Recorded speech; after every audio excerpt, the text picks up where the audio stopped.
Olá, eu sou Cláudia Rato e gostaria de abrir a minha fala agradecendo aos idealizadores deste evento, aqueles que ajudaram voluntariamente, aos meus colegas do mundo inteiro que concordaram em participar dessa fala, desse evento sobre a espiritualidade humana e a consciência da unidade.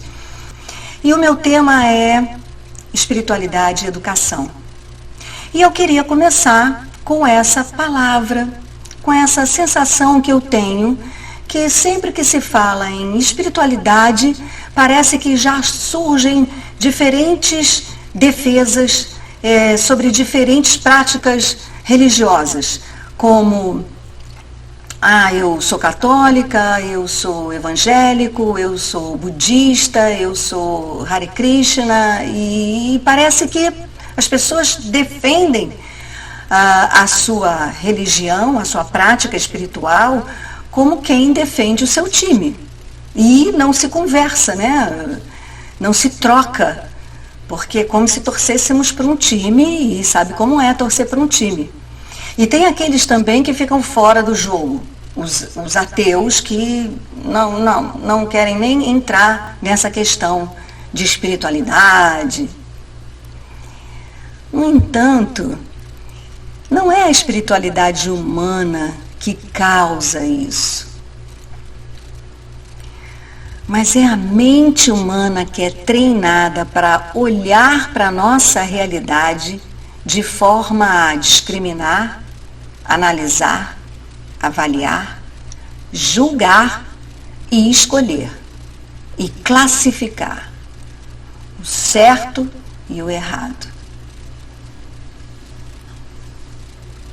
E a condição da nossa espiritualidade, o que nos diferencia como ser vivo sobre a face da Terra de todos os outros seres vivos, é justamente uma habilidade da nossa espiritualidade que é ser criativo, que é poder imaginar coisas que não existem. Faz o exercício comigo. Imagina o planeta sem o homem e todas as suas criações humanas.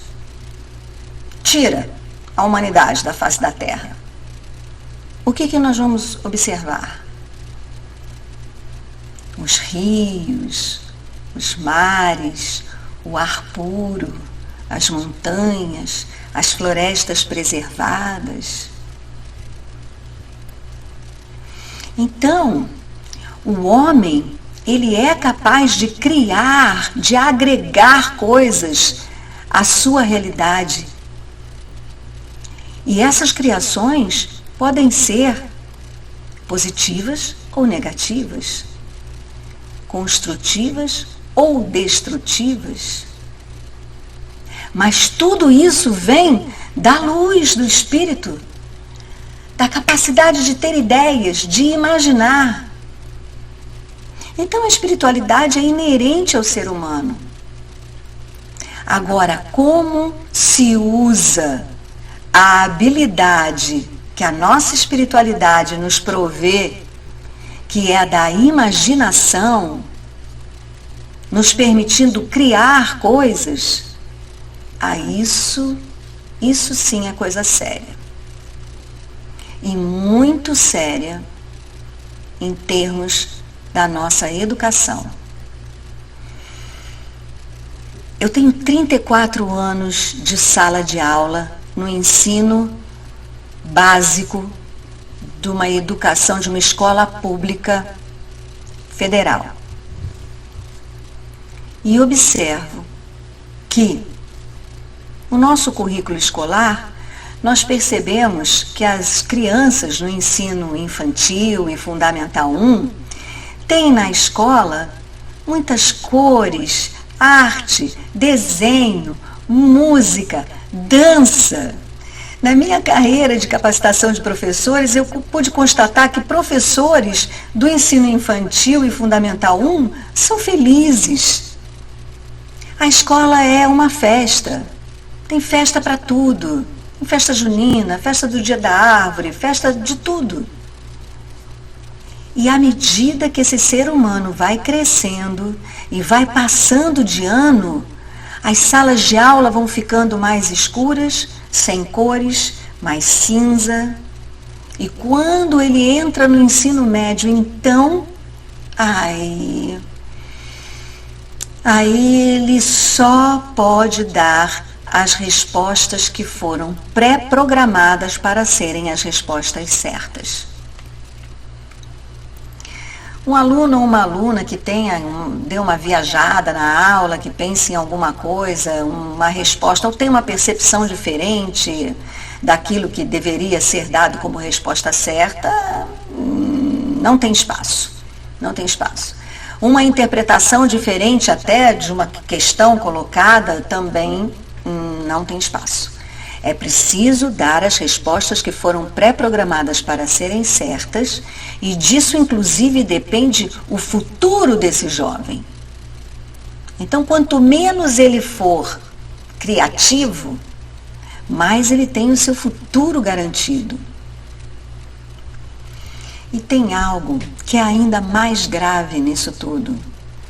É que essa história de só ter respostas pré-programadas certas faz com que, se você é um aluno ou uma aluna que tem facilidade de compreender, decorar intelectualmente as matérias, o conhecimento que lhe é passado, e tem facilidade de dar as respostas pré-programadas para serem certas, você é aceito.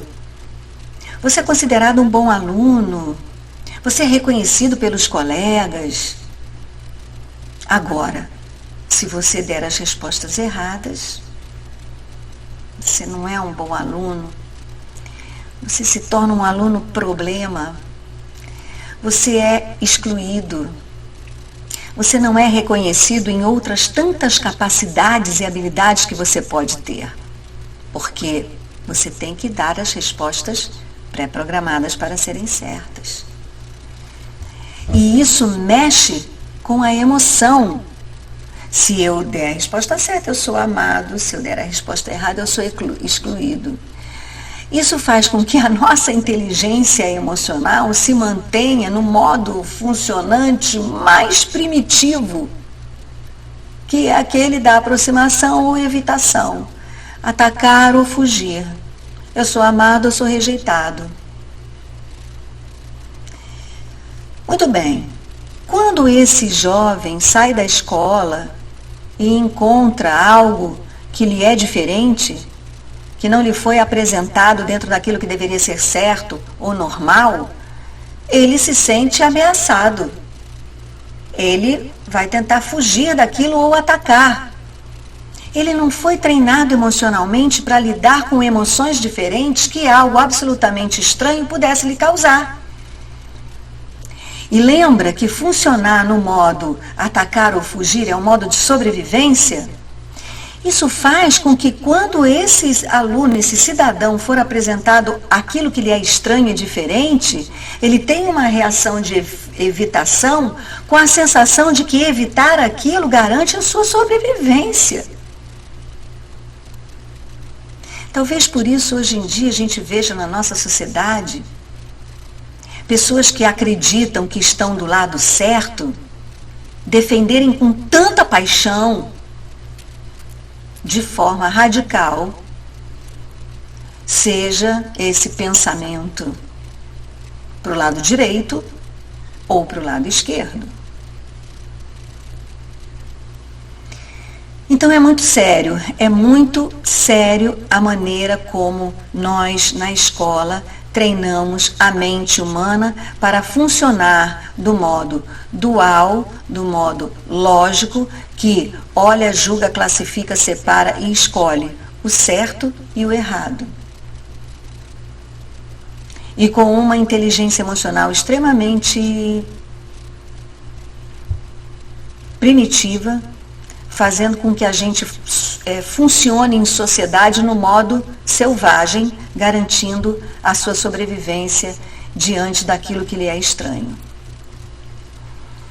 E é por isso que eu fiquei extremamente desesperada quando eu vi os meus alunos do ensino médio, no momento da vida deles que eles mais precisavam ter um pouco de diversão, um pouco de brincadeira nas aulas de educação física, eles se ausentavam no ensino médio, porque eles tinham que dar conta de dar as respostas certas para poder passar no Enem.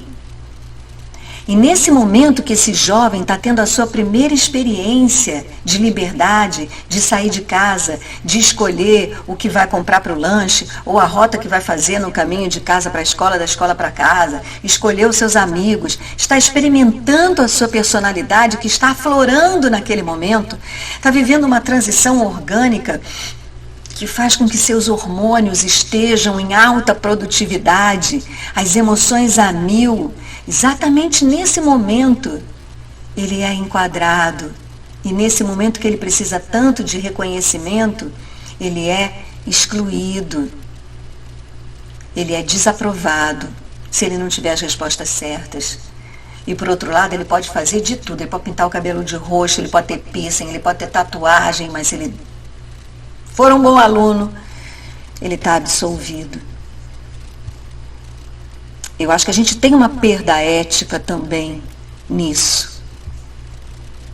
Então foi por isso que, num determinado momento, eu, ouvindo os meus alunos, buscando os meus alunos, por favor, venham fazer aula de educação física, pelo amor de Deus, era o que me representa, eu sou apaixonada pela minha profissão e não dar aula para mim era algo que me deprimia. Então venham fazer aula e nesse momento eu resolvi ouvir meus alunos, porque eu estava disposta a utilizar qualquer conteúdo da minha disciplina que viesse a atraí-los para a minha aula. E foi aí que eu ouvi que os meus alunos não queriam fazer nada, nada. Estavam estressados. E foi nesse momento mágico que eu saí do lugar do suposto saber e resolvi atender os meus alunos. Resolvi servir os meus alunos no que eles precisavam naquele momento. Então eu disse a eles, ok, deitem e relaxem. E foi nesse momento de serviço altruísta, onde eu esqueci a minha posição de autoridade ou de suposto saber dentro da escola, que nasceu a meditação laica educacional. Um protocolo de guiança de meditação para professores aplicarem essa prática meditativa junto à sua classe, aos seus alunos, por 12 minutos. Porque não se trata de colocar a meditação dentro da escola como uma atividade extra-classe, como mais uma disciplina que esses alunos vão ter de atender para que eles sejam bons alunos ou desenvolvam mais habilidades necessárias à sua vida. Não. Isso é uma mudança que não muda nada. É preciso, de forma urgente, que a prática meditativa entre na rotina das escolas, não porque a escola é isso ou aquilo, mas porque o desenvolvimento do ser humano precisa do equilíbrio da prática meditativa dentro de uma formação que tem que treinar, ou deve treinar a sua mente para ter as respostas certas, para adquirir conhecimento. Porque acredito que nós não conseguiremos mudar o currículo escolar de uma forma drástica como deveria ser feito. Então que nesse momento, ao menos, se inclua a prática meditativa na escola, para que a gente possa dar oportunidade aos nossos alunos de entrarem em contato consigo mesmo, de entrarem em contato com o seu coração, a fonte da energia amorosa, capaz de oferecer ao nosso olhar um olhar amoroso, um olhar inclusivo, um olhar que observa e admira aquilo que lhe é diferente. Um olhar que possa, inclusive, aceitar a si próprio. com todas as suas idiosincrasias. E para quem sentiu ressonância nesta proposta, já há um núcleo de pesquisa em meditação laica educacional no Brasil, no Rio de Janeiro, no Colégio Pedro II, que vem sustentando academicamente desde 2015 a inserção da meditação na educação, sob o ponto de vista de uma espiritualidade laica, para que a escola cumpra sua função no desenvolvimento do ser humano e na construção de uma cidadania fraterna, consciente e planetária. E eu queria me despedir de uma maneira que eu aprendi com os índios do meu país. Eu sou Cláudia Rato, assim falei, rei. Gratidão.